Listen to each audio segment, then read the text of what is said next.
10 baris dari bawah.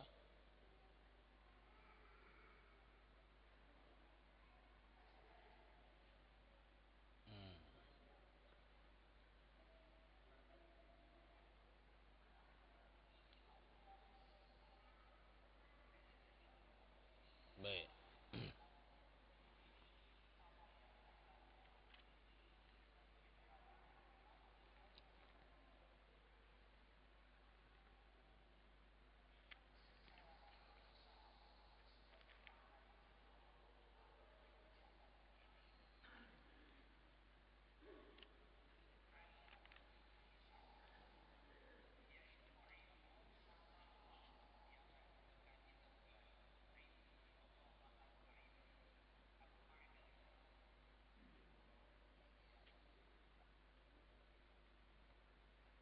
Baiklah, kita mulakan daripada muka surat 15 atas. Faslun fi bayani halul qalbi ma'a junuduh. Karena ikhtilaf bainal ulama, berbeza pendapat di antara ulama tentang sampai mana terakhir dahulu, maka kita ambil muka surat 15 di bahagian atas. Nampak tak?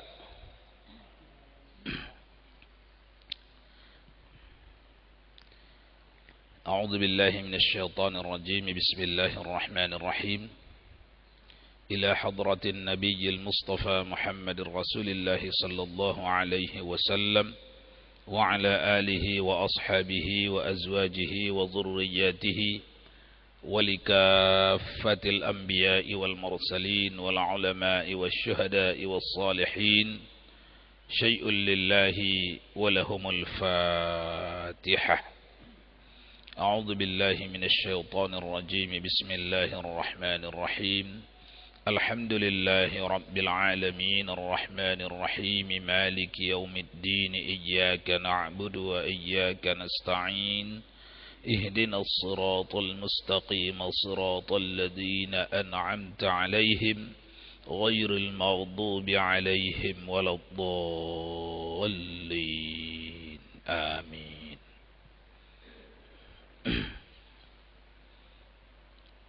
فقال المؤلف رحمه الله تعالى وأدم نفعنا بعلومه في الدارين آمين. فصل fi bayani halul qalbi ma'a junduh. Satu fasal pada menyatakan hal hati serta tentaranya. Sila baca secara bergantian, sikit-sikit seorang litabarruk. Dimulakan daripada yang pegang mic lah ya. Bismillahirrahmanirrahim. Ini suatu pasal pada menyatakan hal hati serta tentaranya, kata Imam Al-Ghazali rahimahullah ta'ala. Baca artinya sahaja.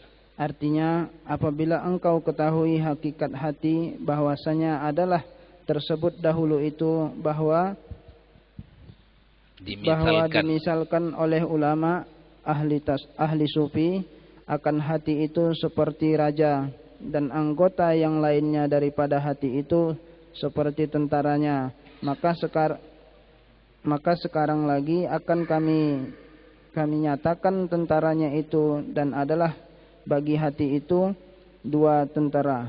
Pertama, tentara yang dapat dilihat dengan mata kepala dan telinga dan perut dan faraj dan barang sebagainya seperti yang lagi akan datang, karena segala maksiat yang zahir dan taat yang zahir itu jadi keduanya itu daripada segala anggota yang zahir ini.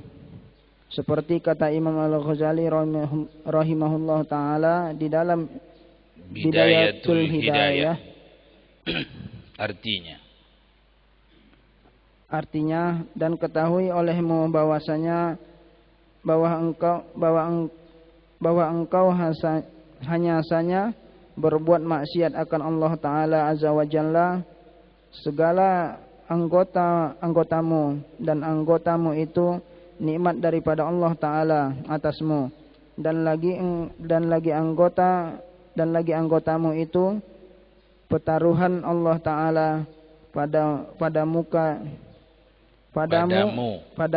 maka jika engkau berbuat maksiat dengan sesuatu daripada anggotamu itu, maka seolah-olah engkau minta tolong dengan Allah Ta'ala atas berbuat maksiat. Maka yang demikian itu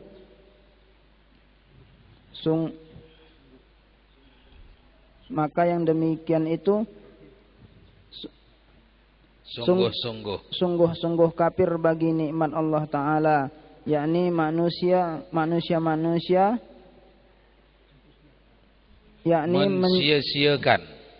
mensia-siakan yang dijadikan Allah Ta'ala dengan dia, karena segala anggotamu itu dijadikan akan dia karena berbuat ibadat kepada Allah Ta'ala. Maka tak kala engkau berbuat maksiat dengan dia, maka yang demikian itu menyalahi akan yang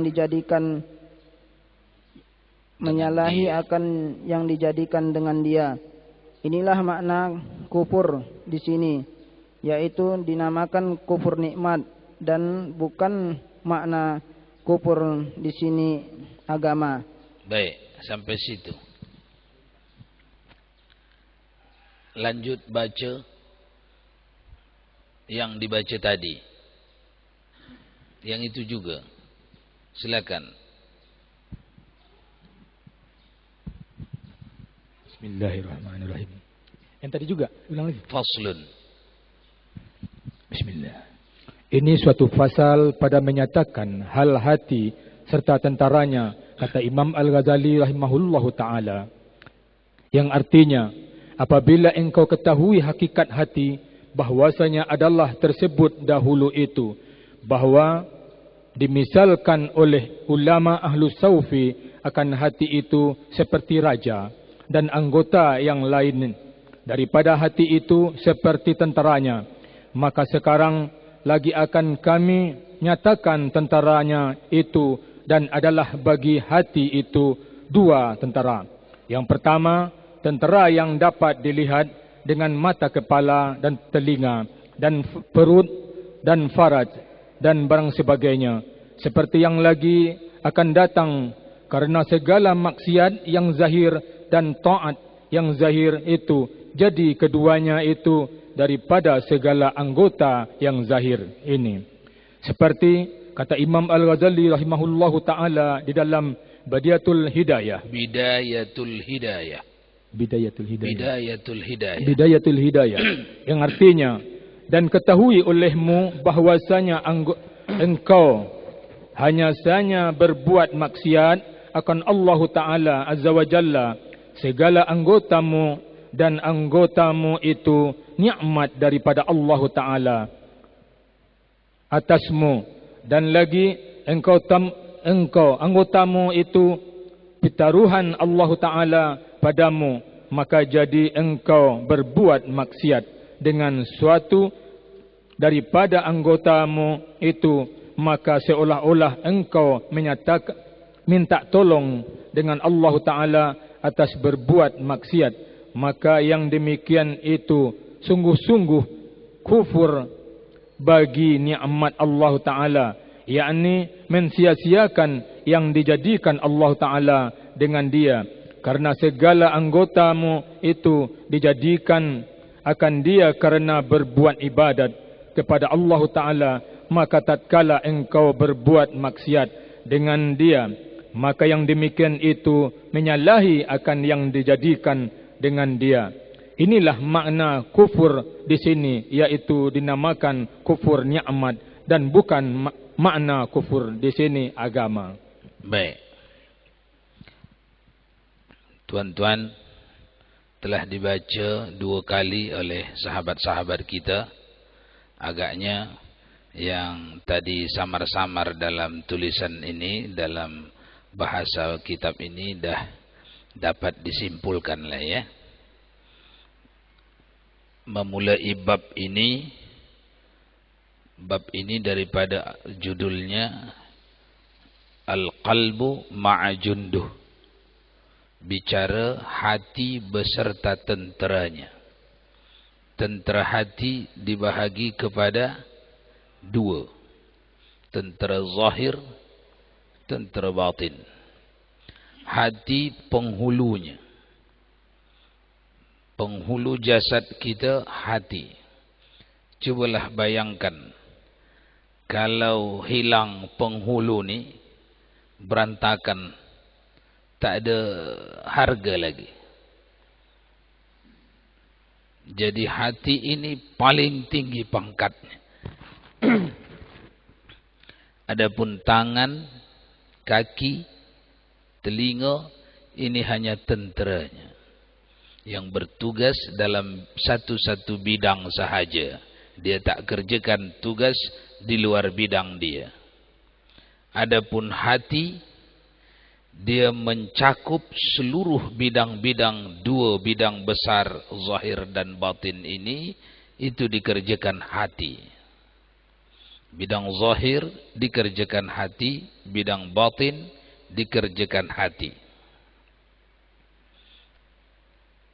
Diurai di sini tadi, apabila engkau ketahui hakikat hati, bahwasanya adalah tersebut dahulu itu, bahawa dimisalkan oleh ulama ahlus sufi akan hati itu seperti raja, dan anggota yang lain daripada hati itu seperti tentera. Maka sekarang lagi akan kami nyatakan tentera itu, dan adalah bagi hati itu dua tentera. Pertama, tentera yang dapat dilihat dengan mata kepala, dan telinga, dan perut, dan faraj, dan barang sebagainya, seperti yang lagi akan datang. Tangan, kaki, mata kepala, dia tersendiri besok diaudit di akhirat. Tangan, mata, kepala, telinga, dan seterusnya. Dia tersendiri ditanya, diperiksa. Adapun kerana dia benda zahir, jadi auditnya secara zahir di akhirat besok. Kemudian ada benda batin di dalam tangan, di dalam hati, di dalam kaki, di dalam telinga. Dia pun tersendiri diaudit. Ini yang dimaksud oleh musannif, pengarang. Tangan, kaki, mata, telinga, dia tidak dapat melanjutkan kelangsungannya tanpa disuplai makanan, minuman, oksigen. Jangan terlalu panas terik, jangan terlalu sejuk membeku. Itu keperluan-keperluan dia. Mesti ada zat asam, mesti ada pedas, mesti ada asin. Itu keperluan dia. Kalau itu tak buat, dia tak dapat langsungkan kehidupannya. Maka audit untuk kelanjutan ini, auditnya besok mengarah ke sini. Supaya bertumbuh, berlanjut ini kulit, mesti ada masuk apa? Makanan. Makanan digiling di dalam kilang, kemudian saripatinya dikirimkan sebagai enzim pergi ke sini, melanjutkan kulit-kulit, melanjutkan bulu roma, terus yang lainnya. Auditnya besok di akhirat tiada pernah hilang, tiada pernah rosak. Disketnya, kasetnya dari mana dulu diperoleh. Untuk membesarkan tangan ni, untuk membesarkan tulang ni, untuk menumbuhkan rambut ni, dari mana dulu diperoleh? Ini audit zahir. Ini yang dimaksud Allah di dalam surah Yasin, al-yawma nakhtimu ala afwahihim wa tukallimuna aydihim. wa tashhadu arjuluhum bima kanu yaksibun. Adapun audit batinnya besok, bagaimana kalbu, hati kita mengendalikan tangan, kaki, mata, telinga, akal, ilmu yang Allah bagi, yang kita dah tahu ini, tapi bila berhadapan dengan kepentingan pura-pura tak tahu, pura-pura bego je lah. Kita dah tahu, kita langgar. Ini urusan batin besok. Auditnya di ruangan yang lain. Kedua-duanya ini hendak kita pastikan kita lulus ketika besok diaudit. Ini kajian kita nih. Caranya lanjutkan pembaca berikut.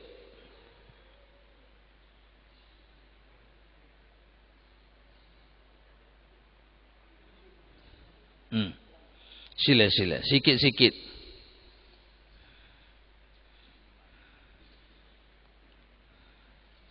Kalau tak dapat, tak apa, tulak ke samping.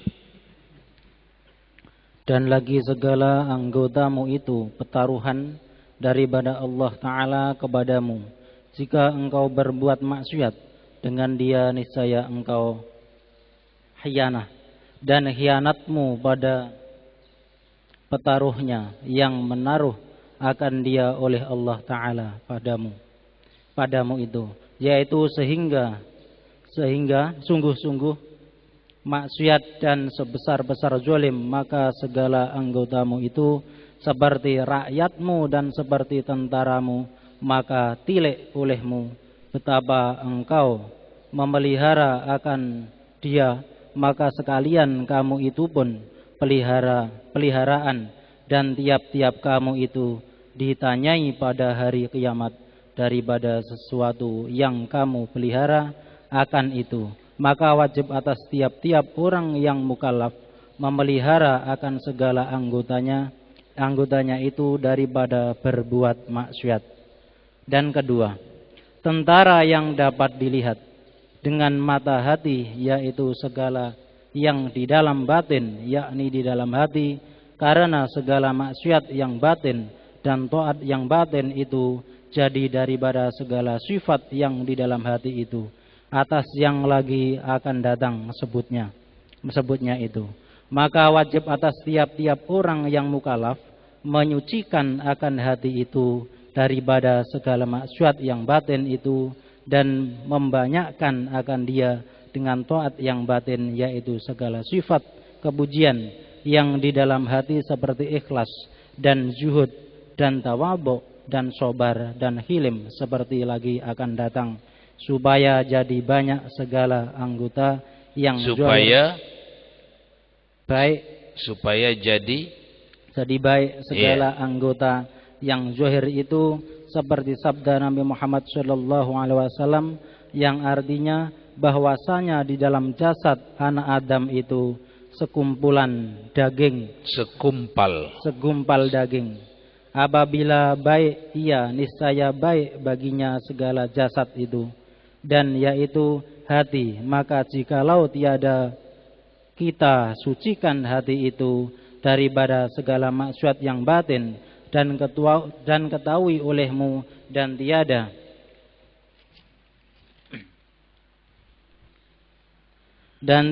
kita banyakkan akan dia itu dengan berbuat segala taat yang batin, niscaya mengikuti segala anggota itu akan suhud, akan syahwat hawa nafsu yang amarah bisu, seperti sangat kasih akan dunia.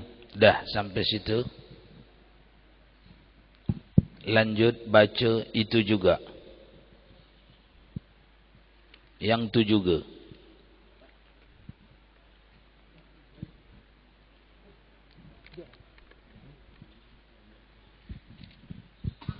Sila.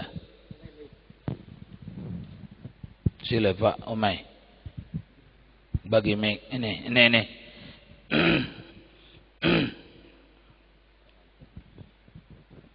Bismillahirrahmanirrahim. Inilah makna ini maknanya bukan. Dan lagi segala anggotamu itu pertaruhan daripada Allah Ta'ala kepadamu. Jika engkau berbuat maksiat dengan dia, niscaya engkau khianat dan khianatmu pada pertaruhan yang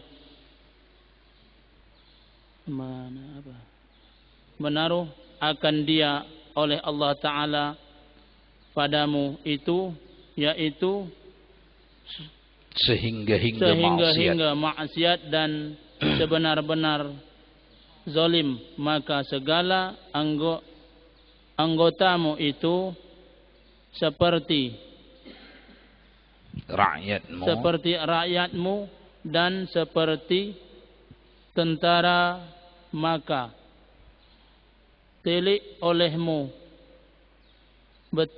betapa engkau memelihara akan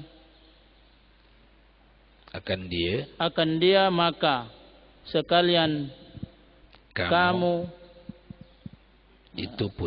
itu peliharaan dan tiap-tiap kamu itu ditanyai pada hari kiamat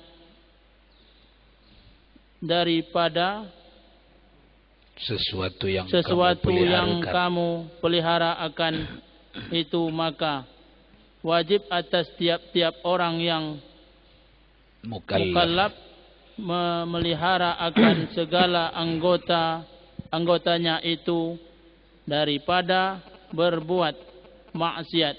Dan kedua, sudah lanjut baca seorang lagi.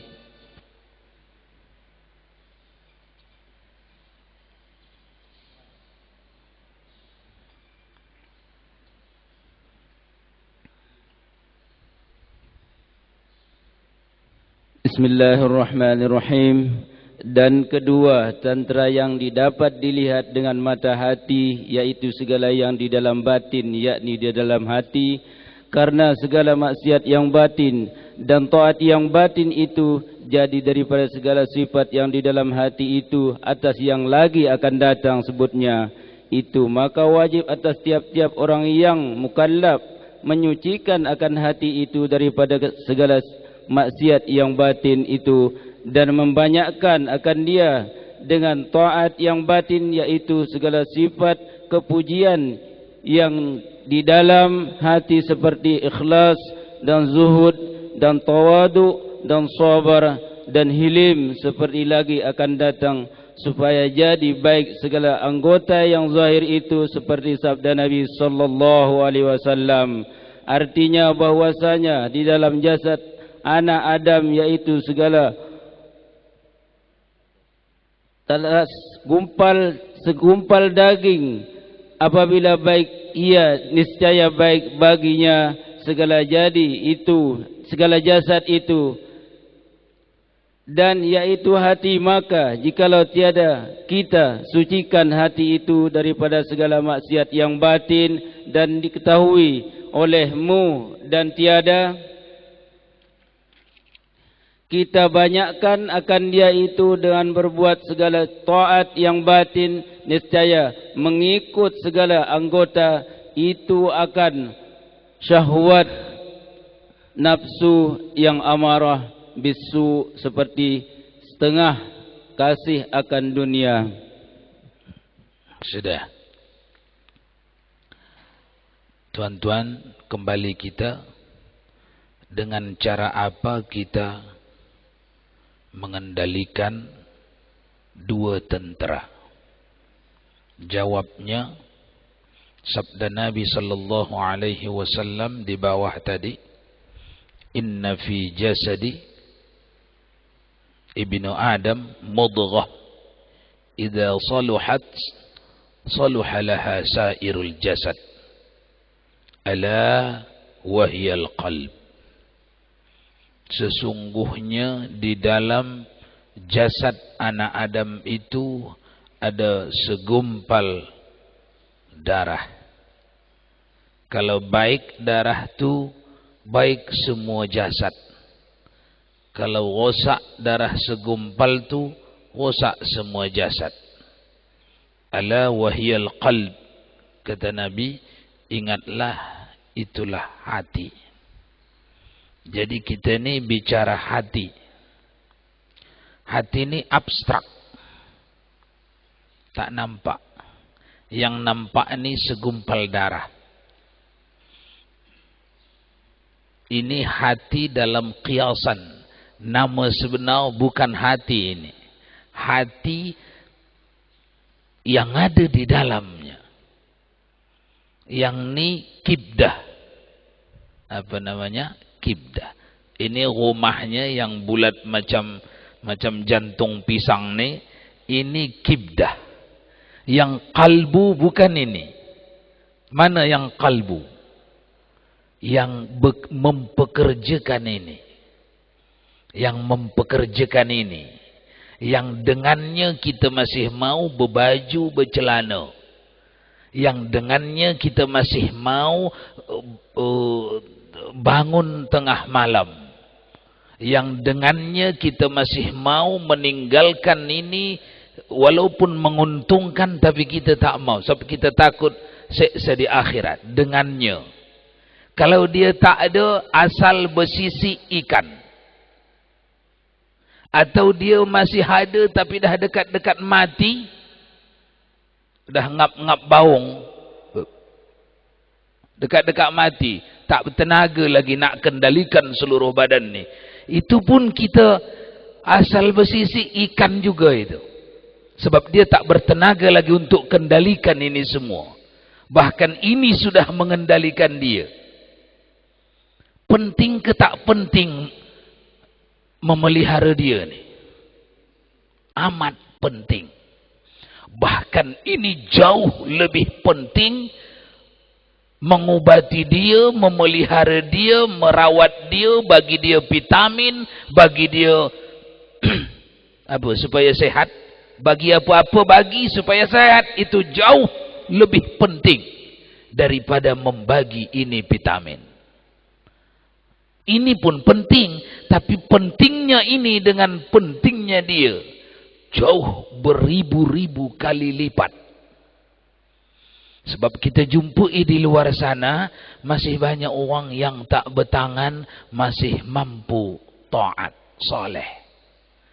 Ada orang yang tak berkaki masih mampu taat soleh.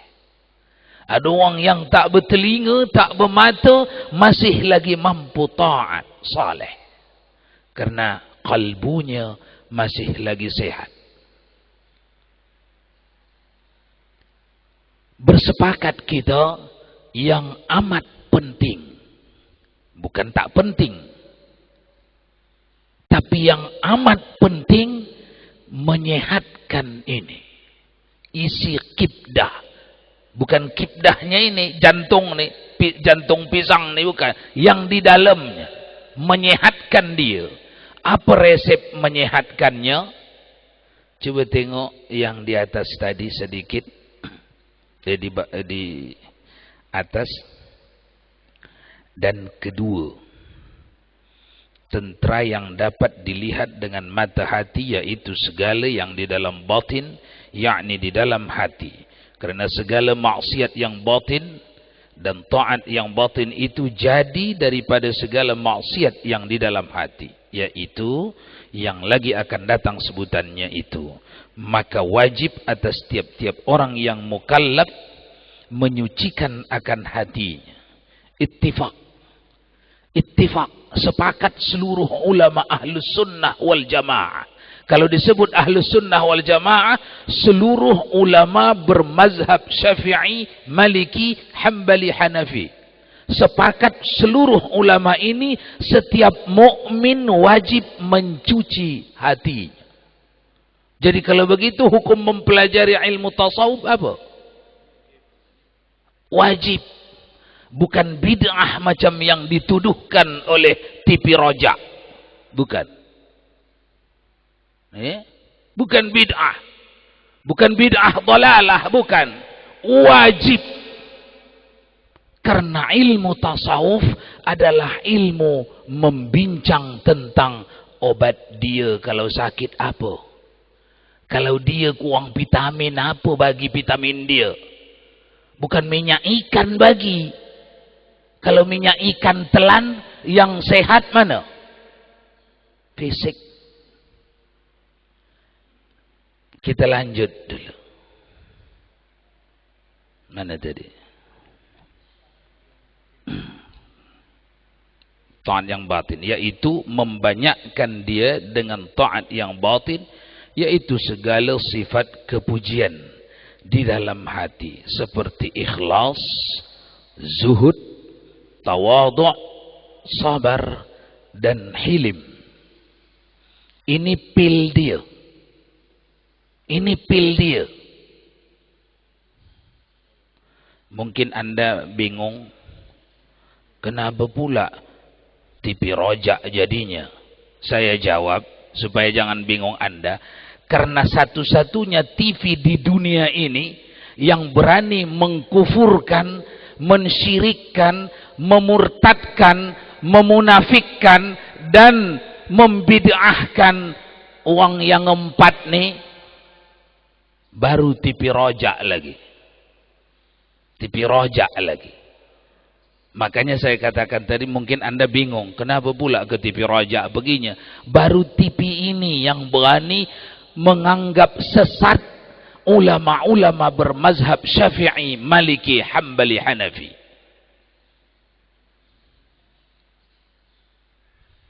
Kalau Anda tak sempat menonton TV, sharing dengan saya untuk melihat cuplikan-cuplikan pidato ulama-ulama Wahabi di dalam TV Rojak, mengkufurkan, mensyirikkan ulama-ulama Ahlus Sunnah wal Jamaah, notabene-nya bermazhab Syafi'i, Maliki, Hambali, Hanafi. Kita lanjutkan. Obatnya ketika kita berbicara hendak memelihara hati, obat yang pertama ikhlas. Apa itu ikhlas? Ikhlas ialah memandang sesuatu itu dengan sukacita. Itu ikhlas. Memandang sesuatu dengan sukacita.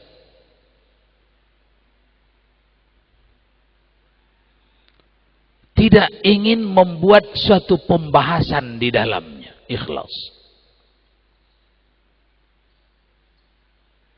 Tak ingin bertanya, tak ingin menjawab, tidak ingin mengetahui, tidak ingin, tak ada apa keinginannya. Itu ikhlas terhadap benda itu.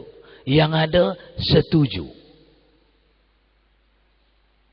Dulu Zaiduddin MZ almarhum membuat contoh ikhlas seperti orang buang qadha hajat besar.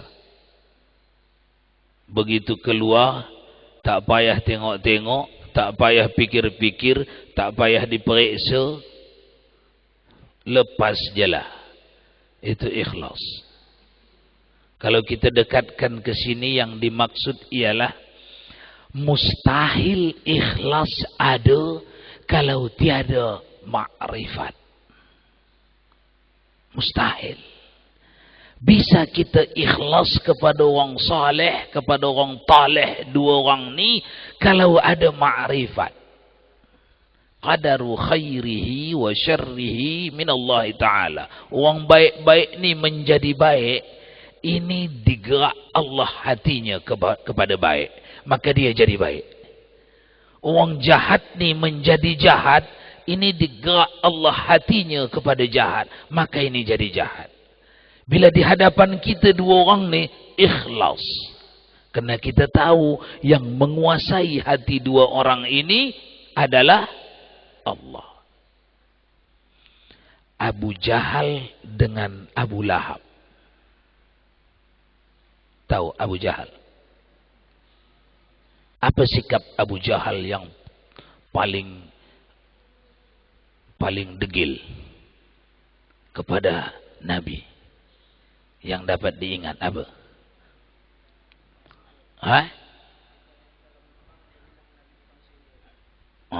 Termasuk juga lah itu. Ketika Nabi terperosok, dia minta tolong pada Nabi. Lepas ditolong Nabi, dikatakannya tukang sihir. Apa sikap Abu Bakar yang paling baik? Yang dapat kita ingatlah. Jasa besar dia kepada Islam.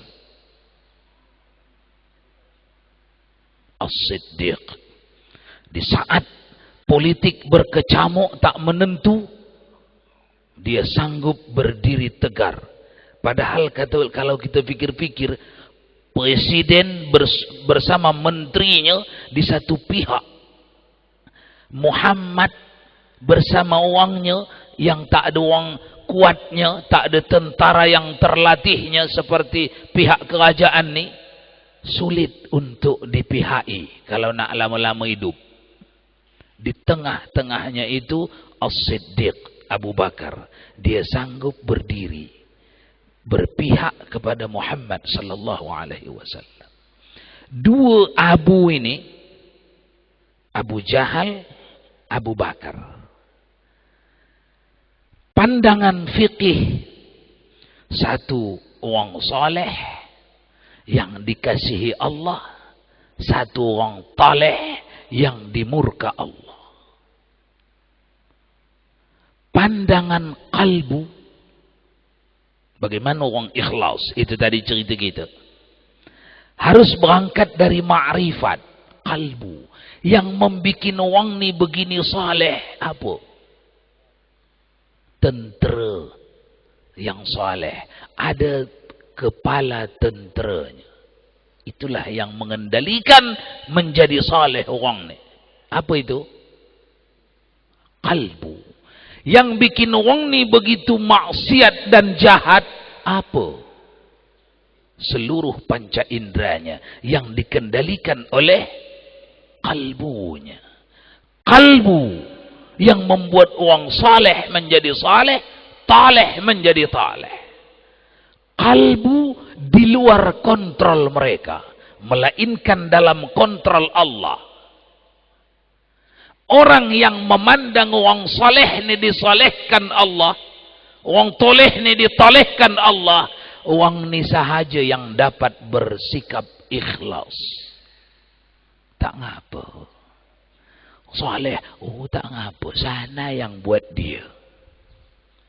Ini jahat, degil, maksiat. Tak ngapa. Sana yang buat dia. Di dalam. Inilah ikhlas.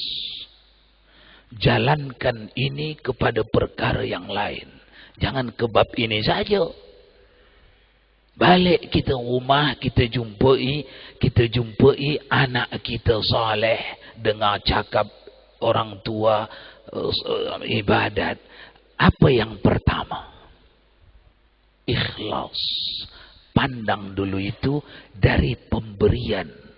Hadza min fadli Rabbi. Kalau orang Arab lagi tu. Kalau orang Jawa kita atau orang Melayu, apa cakap? Ini dari pemberian wahai Allah. Bukan kehebatanku ngajar budak ni, atau kehebatan guru privatnya ngajar dia, atau keturunan maknya yang soleh-soleh. Tak. Ini dari pemberian. Apa bahasa Jawanya itu? Jawa tak? Tak Jawa. Muka macam Jawa. Apa bahasa Jawanya itu? Oh, bahasa Minang ya. Ini tugas kita tuan-tuan pertama. Memandang sesuatu daripada Allah. Kalau ini tinggal atau samar, Ikhlas itu hanya senandung, cakap je. Ikhlas hanya muncul kalau dilihat sana yang buat. Kalau ini hilang, ini kan keturunan orang saleh, makanya dia saleh. Ini kan saya kan betungkus lumus ngajar dia, makanya cerdas, pintar. Dari atuk-atuknya belah mak dia kan orang saleh, makanya jadi saleh.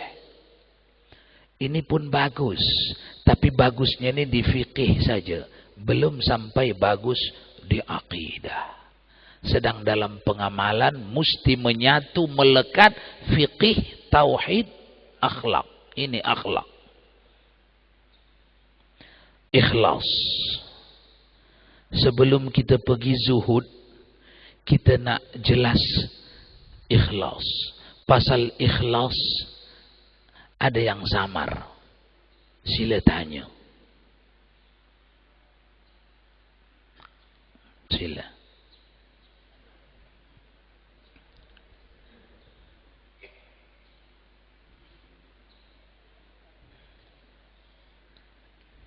Assalamualaikum warahmatullahi wabarakatuh. Pak Ustaz, ini saya tanya nih masalah hati.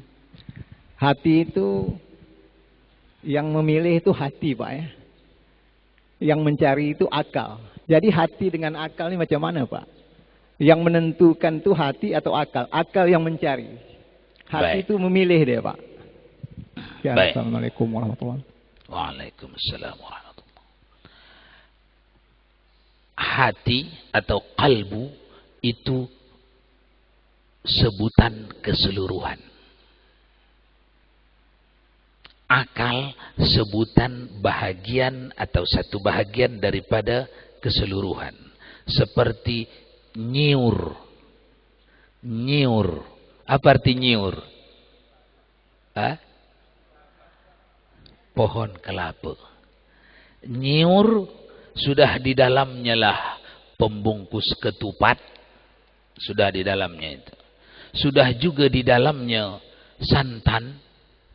Sudah juga di dalamnya penyapu. Pergi ambil pokok penyapu tak ada. Tapi ada penyapu di situ. Kalbu amat luas uraiannya. Bahkan yang dah lewat kita bincang, tahapan-tahapan itu bahagian dari belahan-belahan kalbu. Jadi akal bahagian penting dari salah satu kalbu. Baik. Sila. Tak payah pakai mic. Biar cepat. Waalaikumsalam warahmatullahi wabarakatuh. Begini Pak Ustaz. Mengenai kajian kita ini, sebelumnya ingin juga saya sampaikan, sebelum ikut mengaji ini, dulu pun masa-masa kecil pun kita pernah juga ikut-ikut mengaji. Jadi saya merasakan selama ini sebelum ikut mengaji, apa yang kita sudah amal itu sudahlah paling baik, begitulah saya rasakan. Tetapi setelah ikut pengajian, terutama yang jilid 3 ini Pak Ustaz ya, saya merasakan macam tak ada tulang gitu mendengar ya Pak Ustaz. Lemas rasanya. Jadi sementara di sisi lain pun Allah pun juga mengatakan bahwasanya Allah itu menurut apa yang disangkakan oleh hambanya sendiri. Jadi bagaimana kita menyikapi dua ini Pak Ustaz? Bagaimana kita menyikapinya Pak Ustaz? Baik yang Allah katakan tadi maupun yang pengajian. Baik. Soalannya bisa difahami? Bisa ya? Katalah bisa. Waktu pun dah habis. Bisa faham soalan tadi? Kan seru sikit. Jawabannya ialah innama yakhshallahu min ibadihil ulama. Ada Ustaz sebelah mana dia? Oh, Ustaz Sulaiman. Sesungguhnya yang paling takut kepada Allah adalah orang yang paling banyak ilmunya. Innama yakhshallahu min ibadihil ulama. Sesungguhnya orang yang paling takut kepada Allah di antara hamba-hamba Allah itu adalah orang yang paling banyak ilmunya. Maksud ayat ini, kerjakanlah, gigitlah seberapa mampu menggigit. Besok ada alat ukur di akhirat yang tidak akan curang. Tak ngapa, seberapa mampu gigitlah. Tidak akan ada yang dirugikan di mahkamah akhirat. Bahkan Imam Syafi'i berkata di dalam Ar-Risalahnya, makin aku baca ilmu Allah di dalam Al-Quran dan di dalam hadis, makin aku tahulah bahwa aku tak ada apa-apanya di antara hamba Allah yang lainnya. Itu artinya apa? Kita tidak dituntut di luar yang mampu. Tapi mampu tak buat, itulah yang dituntut. Itulah yang membuat kita terhina. Oleh karena itu, tuan-tuan, mari kita berlatih. Kalau kita simpulkan kajian singkat malam ini, apa simpulannya? Tak ada simpulan, habis-habis macam itu je lah. Apa simpulannya? Tentaranya ini, rajanya ini. Kalau nak mengamankan ini yang ramai, yang banyak ini, dah awali dari rajanya. Itulah qalbu. Kalau jasad rosak, belum tentu qalbu rosak. Tapi kalau qalbu rosak, pasti seluruh jasad rosak. Ada beberapa poin penyelenggaraan perawatan kalbu. Yang pertama, ikhlas. Sila berlayar di Pak Google. Masuk Google, ketik www.harunyahya.com. Anda akan berjumpa dengan penelitian ilmiah para ilmuwan di dunia ini. Orang yang beriman kepada Allah itu diteliti, orang mukmin yang saleh, yang taat, itu diteliti. Mereka bebas dari penyakit-penyakit yang berasal dari pemikiran. Seperti stres, gila. Sebelum gila itu apa lagi namanya? Depresi, dan lain-lain. Orang beriman tidak terkena penyakit ini. Kalau berimannya baik. Kecuali beriman hau-hau lah. Yang itu sakit-sakit juga, beriman juga. Kenapa? Karena mereka tidak pernah punya beban dalam hidupnya di dunia ini. Mereka berangkat dari penyerahan kepada Allah. Walaupun mereka marah pada anaknya yang membuat dosa, yang membuat kesalahan, kemarahan itu hanya perintah, memang disuruh marah. Bukan marah dari darahnya, dari dalam jiwanya, tak. Darahnya tidak perlu marah, karena dia tahu inilah qada dan qadar Allah pada budak ini sampai saat ini. Besok belum tahu. Dan saya disuruh mendidiknya, menghukumnya, memarah. Tidak ada kemarahan yang sampai ke dalam. Karena di dalam ada ikhlas. Apa tadi ikhlas? Pandang semua yang berlaku ini merupakan ketetapan Allah di alam azali. 80 tahun sebelum makhluk dicipta Allah, dah ditulis Allah bakal apa pengisi bumi ini. Termasuk si Fulan, anaknya si Fulan, cucunya si Fulan, dan seterusnya. Termasuk ulahnya, gaya hidupnya, umurnya, rezekinya. Termasuk pangkatnya, kesehatannya, penyakitnya. Orang yang sampai ke sini, maka dunia ini menjadi kecil, cetek. Kenapa? Tidak ada yang perlu kita peningkan. Karena semuanya dah siap. Macam menonton film. Menonton film Haji Mahidin. Ada Haji Mahidin. Ada orang nonton film Haji Mahidin. Cepatlah. Apa ni? Dah siap pun film tu. Orang yang faham. Pak cik, diam sikit nabo, berisik sangat ni. Ini film dah siap. Awak pukul-pukul bangku kursi pun takkan berubah film. Orang ni faham. Film ni dah siap. Inilah orang yang bisa sampai kepada ikhlas. Dia tahu bahawa ini semuanya dalam skenario Allah Subhanahu wa taala. Termasuk orang dalam ikhtiarnya pun bahagian daripada ketentuan Allah Subhanahu wa taala. Tuan-tuan, ini perlu pelatihan. Kita perlu berlatih untuk selalu memandang ke sana sehingga menjadi darah dan daging bagi sikap kita sehari-hari. Ikhlas. Allahu a'lamu bis-shawab wa ilaihi marji'ukum fa unabbi'ukum bima kuntum ta'malun. A'udzu billahi minasy syaithanir rajim. Bismillahirrahmanirrahim. Alhamdulillahi rabbil alamin wassalatu wassalamu ala asyrafil anbiya'i wal mursalin sayyidina wa maulana Muhammad wa ala alihi wa sahbihi ajma'in. Allahumma ya alim ya azim ya ghafur ya wadud. Allahumma zidna ilma warzuqna fahma. ربنا علمنا الذي ينفعنا ربنا فقهنا وفقه أهلنا برحمتك يا عزيز يا غفار يا رب العالمين وصلى الله على سيدنا محمد وعلى آله وصحبه أجمعين سبحان ربك رب العزة عما يصفون وسلام على المرسلين والحمد لله رب العالمين. تقبل الله منكم.